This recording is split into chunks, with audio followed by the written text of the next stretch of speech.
कौमी टीम के तीनों फॉर्मेट का नया कप्तान कौन बनेगा, आइए जानते हैं।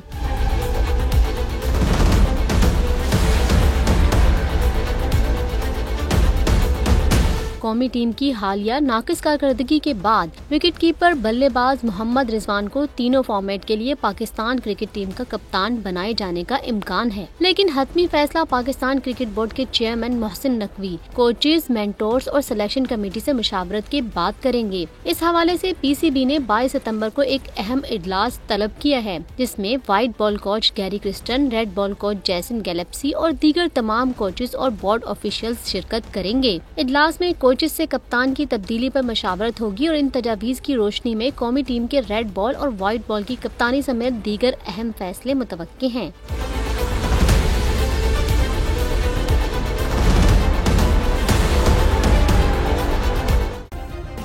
सब्सक्राइब करें और बेल दबाएं ताकि कोई खबर रह न जाए।